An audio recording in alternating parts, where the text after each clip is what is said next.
Ich habe mich lange nicht mehr gewählt. Die Hitze hat mich zurückgezogen. Ich hatte auch sogar das Handy abgeschaltet.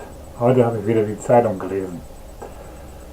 Da sehe ich sofort, dass Bild-Zeitung tituliert, die Frau der Bestie an Brustkrebs erkrankt. Was erkennen wir an diese Sachen? Was ist das für eine Sprache? Ich bin die ganze Zeit an Überlegen, in welchem Zeitalter leben wir. Ist das Neopositivismus oder schon Faschismus? Was ist noch dazwischen? Ich würde sagen, wir sind auf dem Weg zum Faschismus. Das ist keine Diktatur, das ist richtig. Aber die einzelnen Herren, wie Donald Trump, Putin, Erdogan, bestimmen ihre Zähne. Nur Erdogan merkt das erste Mal, dass sein Sultangehabe und sein ideologisches Allergehabe, das ganz gut, dass immer so eine Gegenwehr ist, gegen die totale Ausbeutung des Kapitals, gegen die überall entstehende Korruption, wie bei uns, in den Städten, im Land und beim Bund. Überall hat man versucht, über die letzten 20 Jahre zu privatisieren. Und privatisieren in den Kommunen ist eigentlich Korruption, ist Antidemokratie, ist eigentlich ein Weg bereitet, die Demokratie zu vernichten. Und das haben die CDU, SPD vorangetrieben. Erst hat die SPD die Arbeiter verarmt, indem sie Hartz IV eingeführt haben, die Renten gekürzt haben, und jetzt faseln sie von Sozialen. Und jetzt werden sie nicht mehr gewählt.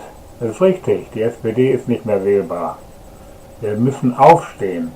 Aufstehen gegen dieses bürgerliche Gelabere, wie zum Beispiel die Bild-Zeitung, die sagt, die als Bestie bezeichnet, obwohl er doch nur eine Marionette ist, die von vielen benutzt wird. Leider, was ist denn passiert in Syrien? In Homs hat man gewaltfreie Diskussion begonnen. Das Gleiche machen heute auch die Palästinenser an der Grenze zu Israel. Was tun diese sogenannten demokratischen Staaten, ob das Israel ist oder damals in Syrien? Was machen die Herrscher? Was macht Netanyahu? Sie bestellen Scharfschützen und erschießen die Diskutanten, am besten die Diskussion leiten. Das ist diese Demokratien, in denen wir hier leben, die von allen Seiten gefördert wird. Es war immer wieder der Versuch, bei uns ist es halt durch unsere Geschichte, durch unser letztes Jahrhundert, durch 90 Millionen tote Europäer, die wir gekillt haben, haben wir etwas gelernt. Nur ob wir ausreichend gelernt haben, sind wir wirklich anders geworden, schielen wir nicht weiterhin nach den faschistischen Lösungen, kommen nicht weiterhin, gibt es nicht die neuen Parteien, zum Beispiel Adolf für Deutschland und was haben wir da noch? Die christliche Partei ist genauso. Auch dort wird nur privatisiert, vor allem in der SPD wird privatisiert und noch ein Geschäftsführer mit dreifachem Gehalt. Und wieder ist kein Geld da für Rente. Und wieder schreit man nach den letzten Lösungen der Gewalt durch Krieg, angeführt von den oberen sogenannten Demokraten Trump, in dem Land, wo sich die Bürger gegenseitig erschießen, weil sie meinen, sie können das in den Griff kriegen, jedes Kind kann eine Waffe haben zum Spielen. Diese Perversion wollen keine, andere Länder wollen nicht so leben, Buddhisten wollen nicht so leben, die Islam-Leute wollen nicht so leben wie Trump. Nur das können die Amerikaner nicht verstehen, dazu reicht ihre Kapazität nicht auf. Die sind so hohl, dass sie gar nicht wissen, was los ist. Dann lese ich in meiner Zeitung wieder der sogenannte Liberalismus. Da wird dann von Philosophen gesprochen. Jetzt habe ich sie wieder vergessen. Wie war das noch? Die englischen Philosophen. John Locke und Berkeley. Übrigens hatte Berkeley damals schon gesagt, Wissen ist Macht. Das war im 16. Jahrhundert und nicht, wie viele immer sagen, Lenin. Das ist ja das Letzte. Ja, wo Lenin schon das gesagt haben, hat auch mit Marxismus nicht viel zu tun. Die Diktatur in der DDR, die 40 Jahre, hatte mit Marxismus so gut wie nichts zu tun. Wenn einer das genau wissen will, muss er nur die beiden Werke, ein anderes Thema jetzt wieder, ja, von Mein Kampf von Hitler, was immer verboten war, und von Stalin, was ist Dialektik, vergleichen.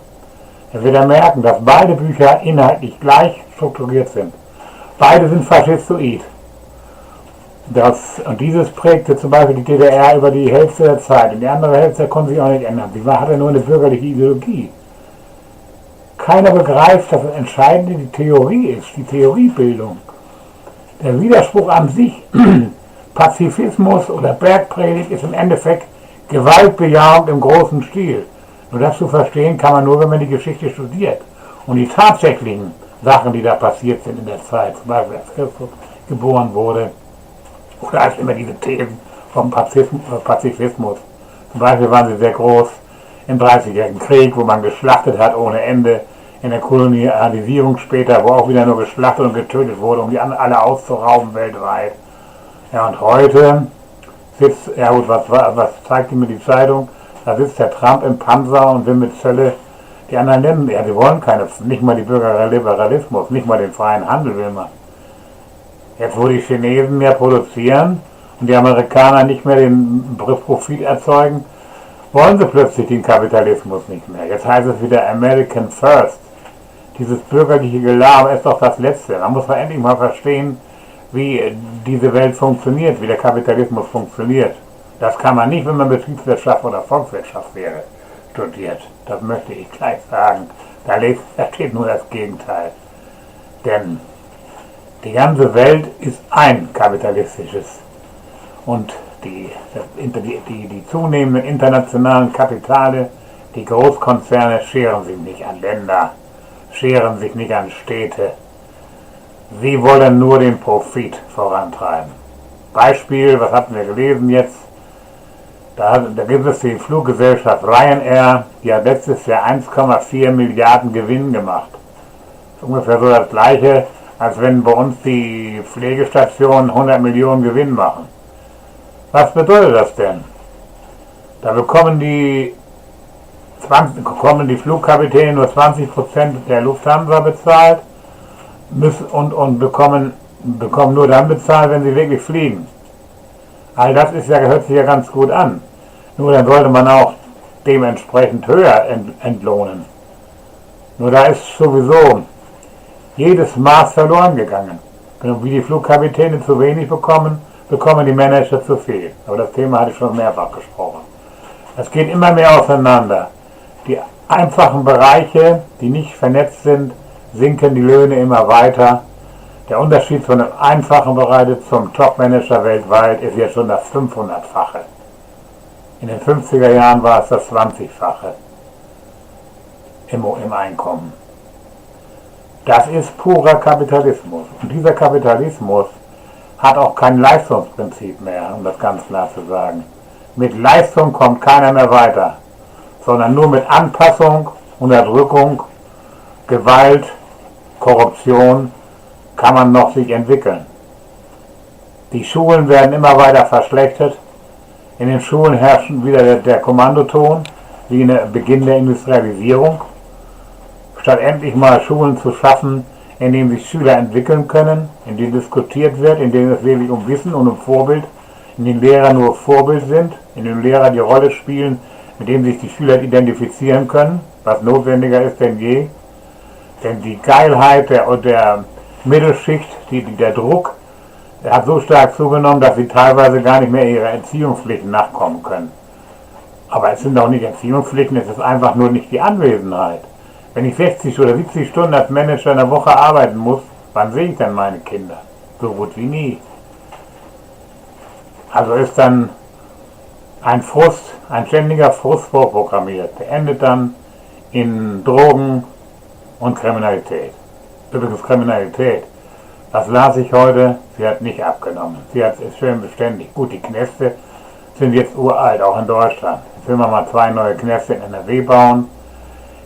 In den letzten 3 Jahren hat die Kriminalität der Flüchtlinge um 34% zugenommen. Das heißt, die Insassen im Knast sind 34% Flüchtlinge. Das konnte ich selbst nicht verstehen. Das zeigt doch die völlige Unfähigkeit dieser Gesellschaft, mit der Integration umzugehen. Da kommen Flüchtlinge zu uns, die entweder möge es auch zur Hälfte Wirtschaftsflüchtlinge sein, Aber auch die haben jahrelang gehungert.